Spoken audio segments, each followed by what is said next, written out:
Welcome to another episode of First Past the Post podcast. I'm with my mate Liam again tonight. Liam, how are you, mate? I'm doing good, mate. And yourself? Yeah, all good. We're on episode 8 tonight, aren't we? So we're approaching our first sort of mini milestone, if you could say it like that. Episode 10 will be coming up soon. So are you delighted with how it's going so far? We're doing okay, aren't we? Yeah, mate. Delighted with it. Hopefully get a few more guests on soon, and yeah, really enjoying it. Quality, good to hear, mate. And obviously we had the Breeders' Cup last weekend, which was quite entertaining. It was dramatic at the same time. We had some impressive winners. Few horses who didn't really turn up to what we thought, they would. But I enjoyed it, and we're just gonna obviously go through our picks from last weekend and the points total between the two of us as well. So and Liam, you are winning now by only 3 points. So it is getting ever tighter as the weeks mate, go catching me by. up. But yeah, we'll just quickly go through all of our picks from. Obviously, there was a 2 days over at Delmar. So Liam, you had Twilight Gleaming that won, and that was 3 points for you. In the next race, Echo Zulu, 3 points again, won. So you had the first 2 there. Koala Princess, 0 points. Jack Christopher didn't run in the end, did he? No, non-runner. 0 Unfortunately. points. Unfortunate for that. Yep. And Dabawi Legend, who ended up getting 0 points as well. Just quickly go through my Friday picks. I had Averley Jane, 0 points. I had Echo Zulu as well, 3 points, who won. Hello You, nothing. Jack Christopher, again, I had non-runner. And I think the most controversial one of the night, Modern Games. I'm sure we all know what happened. I mean, we'll just quickly touch on that. I mean, what is your take on that, mate? I mean, it was. Have we ever seen anything like that before happened in racing? I've never seen anything like it, mate. It was a complete farce what happened over there, and it was shocking, to be honest, especially with the way. I mean, the horse was allowed to run, but you couldn't bet on it. I thought was extremely shocking, and it was definitely something that's not happened before, that's for sure. And like you say, I mean, how can a horse be withdrawn but then be allowed to run, but then you're not allowed to bet on it to win it? I mean, it just made no sense, did it? And then of course it went and won. So it just, Modern Games going on to win just made the whole thing even more laughable, really. That probably didn't do it any favors at all. If the horse went on to get beat, I mean, I'm pretty sure people wouldn't really have as much of an opinion on it. But it was a fact he wasn't allowed to have a bet on the horse. Yeah. Bets were void by some bookies, especially in the States. I think they voided all bets, but I know some paid out over here. Yeah. No, yeah, you're right. But yeah, mate, shocking, to be fair. Yeah. And just going on to our Saturday picks. Liam, mate, you had Gammon, who I had as well, got 1 point. It was quite disappointing, wasn't it? Because it went off at short price. Yeah, mate, I couldn't see that getting beat, to be honest, and ended up getting beat. So what do I know? Finishing third, yeah, it was poor. Then both of us had Golden Power, who was definitely one of the most impressive winners over. Yeah, mate, very, very impressed with his run out there. Definitely, he definitely lived up to his expectation last weekend, that's for sure. Liam, mate, you had Rougier, 0 points. Then you had Jackie's Warrior, 0 points. Space Blues, again, another one. What a horse, 1, so 3 points. Then you had Malafat, who came third, who got yourself 1 point. Obviously, unfortunately, Tarnawa, with a quite disappointing run. No one was expecting that, with 0 points. And then last race of the night, Essential Quality come third with 1 point. I had Love. So I had, like I say, I had Gammon, Golden Power as well. Life is Good, who was another impressive performer, 3 points. Love, unfortunately, I think just finished fourth. or 5th, so I just missed out on the place in there, which was disappointing because I was expecting a big run from her. And I'm sure you were thinking the same as well, but she just just didn't quite turn up. I had Jackie's Warrior as well, 0 points. Space Blues 1. Then I had Latruska, who was disappointing. Tarnawa, and then I had in the last race of the night, I had Medina Spirit, where it came second.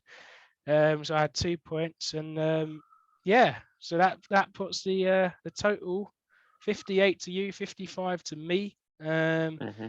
And just a quick mention, my nap was very disappointing as well last weekend. It was went off at 6-4 favourite and came second last, which was I don't know what quite happened there. And then obviously your nap, Didn't Goshen. run, mate. Goshen didn't run due to the ground.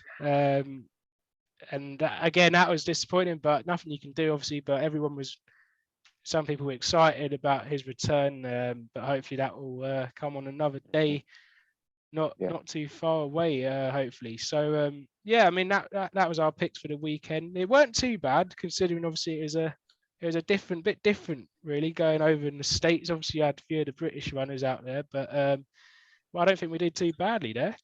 Yeah, mate, nice few winners there, to be fair. Quite happy with that in definitely total. And I think some of the winners there we had, I mean, we'll just obviously go through a little recap of the Breeders' Cup. I mean, there were some really, really impressive performances, and obviously we mentioned them there. Echo Zulu, Life is Good, Space Blues. You could still say Modern Games. What he thought jumping out the stalls and would have affected it, and it didn't. I think your beer as well. That was a great performance. Definitely. I mean, would you agree with that? They were probably the standout ones.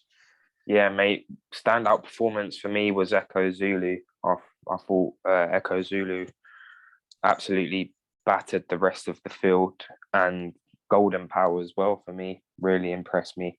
Yeah. I actually see Golden Power drifted to 9-2 on the day. Yeah. Which, I mean, if you got on at that price, then you're laughing, really. Yeah, that was really, really good to watch. And like you say, Echo Zulu looks a very, very good horse.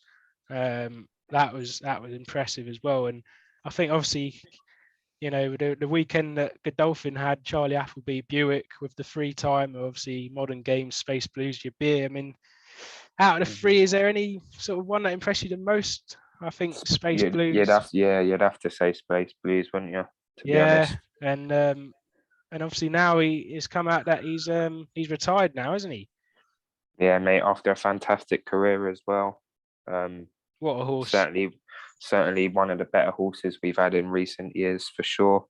19 starts, 11 wins, 3 Group 1 wins, nearly £2 million in prize money. I mean, fantastic career and a happy retirement to him. Yeah, and talking of retirement, another horse that has been announced today, only a few hours ago actually, was Tarnawa, who of course I know your feeling about. She's definitely your favourite horse, and I mean, obviously, just if you want to touch on that, what are your thoughts on her being retired at only the age of 5 as well? Well, I knew this would probably be her last season on the race course. I mean, I didn't think at one point they was going to keep her on for this year, but they did. So I knew that this was definitely the last season for her. Probably comes at the right time, to be honest. I thought she looked very bottomed out in the Breeders' Cup. She didn't look her usual self. I mean, what a fantastic horse, mate. Certainly, like I said, my favourite horse ever of all time. So, yeah, mate, honestly. Yeah, that's fair enough. I mean, it's just disappointing. She went out, obviously, on the back of a defeat at the Arc, where she probably should have won. On another day, she wins that probably quite comfortably. And obviously, like we said, the run, last Saturday was just, I mean, I don't know, some people were questioning the ride, but I'm not sure. Like you say, she didn't really look her normal self. And I think there was a bit of a drift in the market leading up to the race, a few minutes before the off. But I don't know what went wrong last Saturday, but it's just a shame she had to go out on those two runs, really. But you can't fault what she's done in her career, that's for sure. Yeah, mate. Three Group 1 wins. I mean, fantastic career. Won a lot of prize money as well. Mm. And yeah, hopefully we get to see some of her offspring on the race course soon. I'm excited to see the next Tarnawa on the race course very soon. Yep. But yeah, good luck to obviously now. But and Yep, obviously, happy retirement. yeah, and before we just get into our selections for this weekend's racing, we've got a decent. Well, I say there's two decent cards really at Cheltenham. We've got one tomorrow, but Hmm. obviously we're going to be talking about Saturday's one. But just to quickly mention before we get on to Saturday, tomorrow's racing at Cheltenham, obviously you got the return of my Drogo. Just thought quickly have a little chat about him. Obviously, it's disappointing that he's coming back, to ride in a race against only one other horse. Yeah, Um, mate. which obviously is disappointing because there was three, but one's been declared a non-runner. So it's literally my Drogo and Gin on Lime for Rachel Blackmore and Henry de Bromhead, who is actually a very, very decent horse. So it might not be that easy for my Drogo, but I'm buzzing to see him back in action, regardless of him only having one horse to beat. But Yeah, I, mate. I Same here. He's a horse I really rate. So, like I yeah, said, but buzzing to see him back. yeah, I love him really. I mean, I remember backing him actually. I think it was his second or third run, and it was he really impressed. And after that, he's obviously gone on to win a few more. And this could be the start of a very exciting season ahead for him. And hopefully, I mean, he should win, but two of them, you don't know, do you?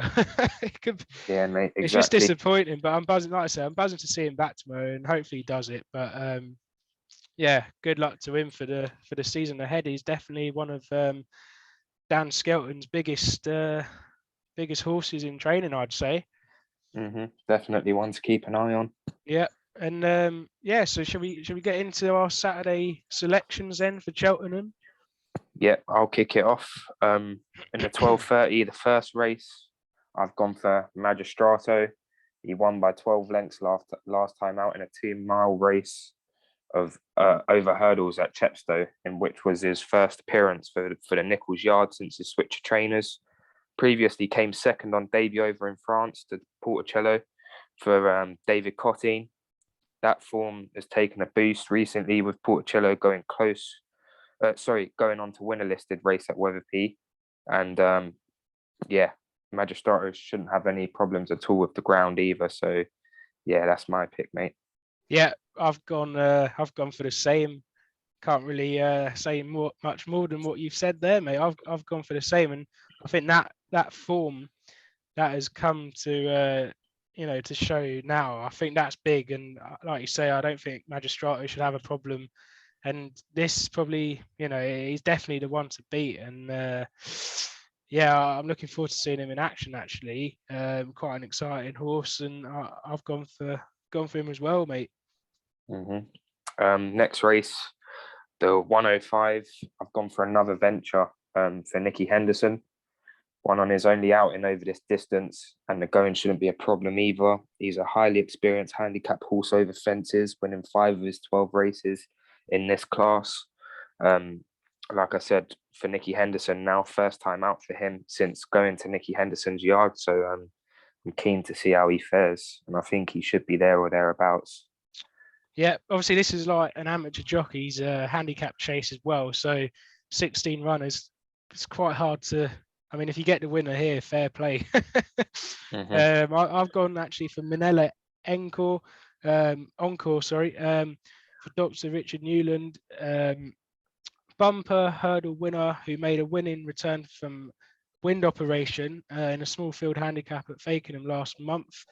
This is obviously more competitive, but I think with that form, behind, I think it demands a lot of respect, and I reckon in sort of an open field, I think he's got a great chance at this.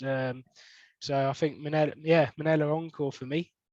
Moving on to the next race, the 140. I've gone for third time lucky. He's a course and distance winner last time out in his first appearance over fences, where he jumped really fluently that day. Should make it 2 out of 2 over fences, and yeah, expecting a big performance at short price, very short price. Yeah, only the 4 runners. I've gone for Third Time Lucky as well. And this, I think, is probably one of Dan Skelton's horses to look out for over the weekend. I mean, I know he's got a few running over at Cheltenham that are quite fancy to do well. So I think this is definitely one of them. Harry Skelton on board. Yeah, I think with the 4 runners, like you say, he should make it 2 out of 2 over fences. But he has to definitely make sure his jumping's consistent. I mean, it's hard not to look past him, but I think with, the only, 4 runners, but I suppose the other 2 you've got there, you've got Mick Pastor and Captain Tomcat. Mick Pastor, they're 2 sort of decent sort of chasers, and Captain Tomcat has got a £5 pull in the weights, and that can sort of, I don't know, that could go to be an advantage for him, I suppose, chasing Third Time Lucky. But no, I think Third Time Lucky will definitely win this, which could be a good start of a good weekend for Dan Skelton on the Saturday. Next race, the 2:15. 2:15. I've gone for Cool Cody. He was actually the winner of this exact race last year, so he's got the course and distance form, and he done that from only a £4 lower mark. Looks very respectable at the weights, and I fancy him to go close again here. Yeah, I mean, obviously this is the big one, isn't it? The Paddy Power Gold Cup. I mean, you've got obviously quite a few good horses here. Protectorat. If you want to help me pronounce that. That's it. I'll let you say that. Again, another one for Dan Skelton. Looks really strong. Our Dancer as well. Sam Twiston Davis, who's doing well as well at the moment, takes a ride on that. But I've actually fancy Midnight Shadow. I do like the look. Yeah, no, I like the look of this horse. It was runner-up in last season's Caspian Caviar Gold Cup. Arrives here in good order. It was a very close third behind All Mankind in last month's Old Roan Chase, and only £1 higher for that last time out. I think he's got to be respected. And Ryan Mania takes the ride, and I think at a slightly bit of a bigger price as well. I do like this horse, and I reckon he could definitely run a big race. And I don't think that £1 high is going to really affect him that much. I've gone for Midnight Shadow here. Certainly looks a very good race. One I'm looking forward to watch. Definitely. The 10-3, 250. I've gone for Dragon Bones. She won at a big price in a listed race on her hurdling debut in March, and since doing so, she's run consistently well with 3 wins and a second place to her name in 5 runs. With that second place coming at Cheltenham last time out, actually, I did watch the race that day, and she wasn't given a clear run at all. And I just think if things went her way that day, she actually would have won that race, and I fancy her to bounce back here. So yeah, I've gone for Dragon Bones there. Yeah, nice one. I mean, I really like the look of Sporting John.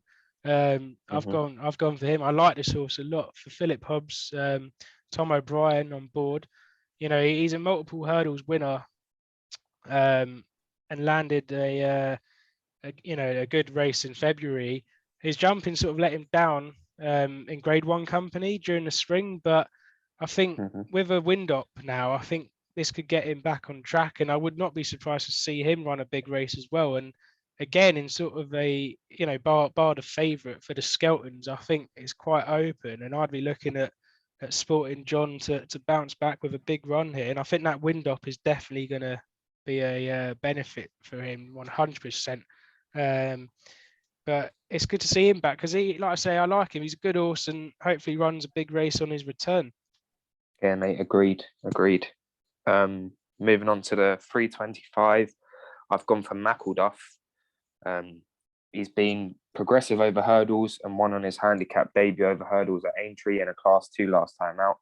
Stepping down in class here and only up £8. And I don't see why he shouldn't go close. Yeah, I've gone for Mcduff as well. Aidan Coleman, who's a jockey who's definitely on great form at the moment, isn't he? Yeah, mate, he's on fire, mate. Yeah, he's on fire, and linking up with Ollie Murphy again. I think they had the 1 or 2 winners the other day. Progressive hurdler. He followed up his Southall maiden success on handicap debut at Aintree 20 days ago, and sort of that last run was impressive because he quickened fairly well to lead inside the final furlong and drove clear, open to further improvement. And I don't think there's going to be any barrier that will allow him to have a big race. He's progressing well, and I suppose there's a few in here that are progressing well. You fancy, that Goal Road as well.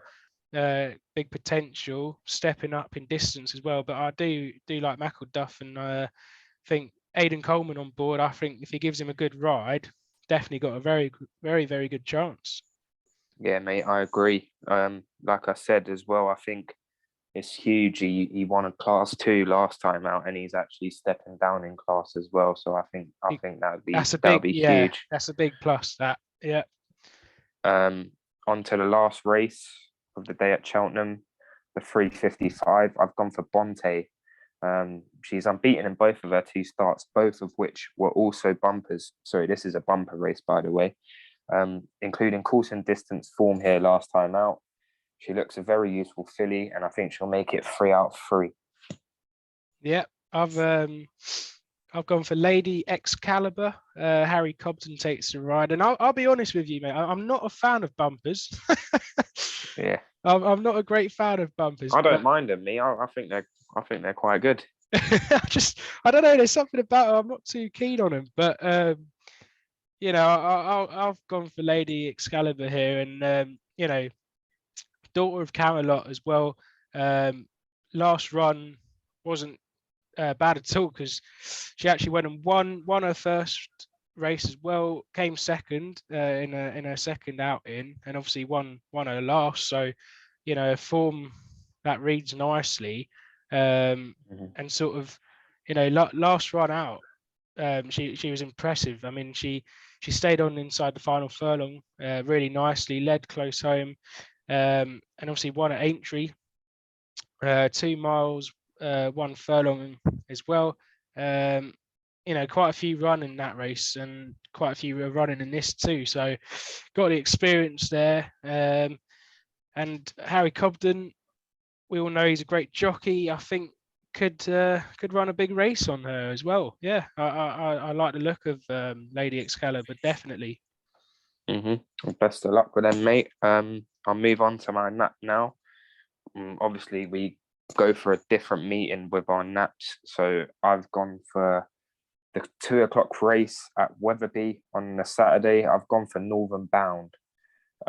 He's actually bidding for a 4-timer, and he's slightly up in the weights, but I don't think it should hold him back here. Like I said, bidding for a 4-timer, and should go well off of this revised mark, to be honest. So yeah, that's my pick, mate. Yeah, I've gone over to Lingfield for Saturday's card over there, the 120. I've gone for Pistoletto. Darren Keenan takes the ride for John Ryan's horse. Latest win was at Kempton in September. Won at 5-1. Very much caught the eye. Went 4th of 11 in a handicap at Kempton as well 12 days ago. Sort of was the nearest finisher in that race. And this horse is very versatile when it comes to the trip. So I don't think this will be an issue. And he's definitely one to consider. And sort of, again, it's a bit of a wide open one. So it's a bit of a risky one to say that this is my nap. But I think the advantage of this horse being so versatile to the trip, I don't think that's going to be an issue. And I think he'll stay well. And he's quite a resurgent horse in fairly decent form, who's sort of, he's improving run upon run. So, Yeah, winning 2 of his last 4 starts as well. I think he gets a nod, and I think he's got a great chance at this. So Pistoletto, 120 at Lingfield. Well, good luck to you, mate. Yeah, I mean, our naps haven't been that great, have they? Yeah, literally, I think I'd be happy if mine doesn't go off a non-runner. Yeah. I'll take that at this moment in Literally, time. I think we've both had a nap each that's been a non-runner, so there's not much we could do about that. Hopefully things pick up this weekend. I mean, this is obviously our first jumps meeting as well, isn't it? So yeah, mate. That First of many, hopefully. Yeah, that we're tipping up. So it's a tough one. It does look hard this weekend. So I'd be satisfied with just keeping the score as it is at the moment, to be fair. As long as you don't Hopefully I can extend that gap. No, I don't want that happening. But like I say, it looks hard. It does look hard. But no, decent, very decent racing ahead this weekend. And if anyone's obviously going to be watching, good luck with any bets that you've got on. And enjoy class racing, and that's coming up tomorrow and on the weekend on Saturday as well. Yep, agree with that. Best of luck to everyone listening. If you're having a bet, and tune in for our next episode, where I think it's going to be the one with Hector Crouch. I think it will. Yeah. So yeah, another special guest. So looking forward to that. It should be a cracker again, mate. Yeah, buzzing for that. I think you're right in saying that will be our next episode. We'll probably be in a couple of weeks, I think, with Hector Crouch. I think he's off to ride over in Bahrain, actually, in a few days' time. So I think we're interesting to hear about that from him. Definitely. I think we're getting him on at a great time when he comes back from there. Yeah, best of luck to him. So looking forward to that. So, yeah, thank you, everyone, that's been listening as well, and we'll listen to this one. Hope you enjoy it. If you want to follow us on Twitter, we're at FPTP Podcast, on Instagram as well, First Past the Post Pod. And then obviously, if you want to subscribe to us on YouTube, First Past the Post Podcast as well, like the videos, share it, all that. It would be much appreciated. And obviously, we'll catch us on Spotify as well. So enjoyed that. Our first jumps meeting, recapping on the Breeders' Cup as well. So we'll finish it up, and we'll see you next week or a couple of weeks, hopefully, for Hector Crouch. Yep. Cheers. Thank you. Cheers.